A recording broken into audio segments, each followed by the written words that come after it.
दो दोस्त हैं, एक पढ़े हुए पुरानी पढ़ाई, एक पढ़े हुए अजकल की पढ़ाई। कदे रस्ते जा रहा तो जो पुरानी पढ़ाई जिस की है इन्होंने इतनी उर्दू इंग्लिश नहीं सी आती, तो जो दूसरा है ना जिस अजकल की पढ़ाई की है उसकी इंग्लिश भी अच्छी आई उर्दू भी अच्छी है। उस मेड़ मारिया कि उस आखा यार इंग्लिश उर्दू कम सही तो बोल लिया कर।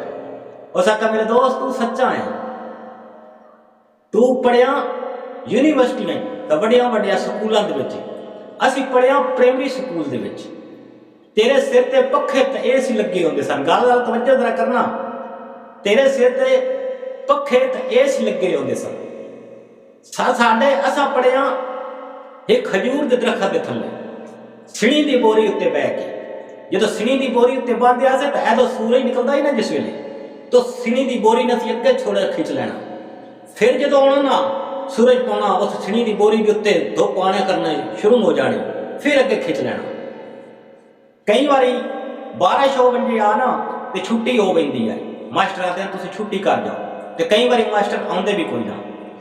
तो तू बिल्कुल सही फरमाया है मेरे दोस्त, उस आखा तू सही फरमाया है, तेनों गड्डियां लै भी जानियां गड्डियां छोड़ भी जानियां, आंधी होवे तूफान होवे, साढ़े वास्ते बारिश हो गया आंधी हो गया तो साड़ी स्कूलों छुट्टी होंगी है।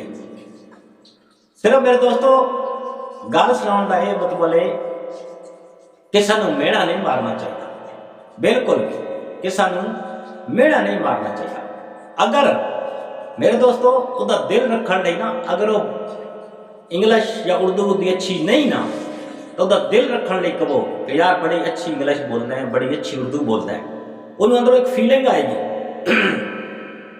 उन्होंने अंदर एक फीलिंग आएगी कि यार उन्हें पता होएगा कि यार इतने मैं अच्छी बोलता तो नहीं आ, फिर भी इन्हें मेरा दिल रखने लगी किया, लेकिन वो कोशिश करेगा अपने आप को अच्छियां करन दी।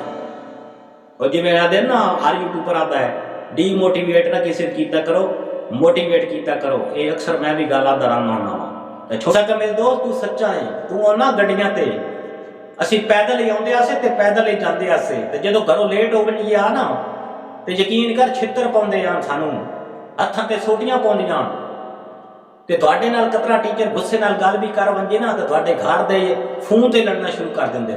तू सच्चा है गल सुनाने का मतलब यह है मेरे दोस्तों कि किसी को मेड़ा नहीं मारना चाहिए।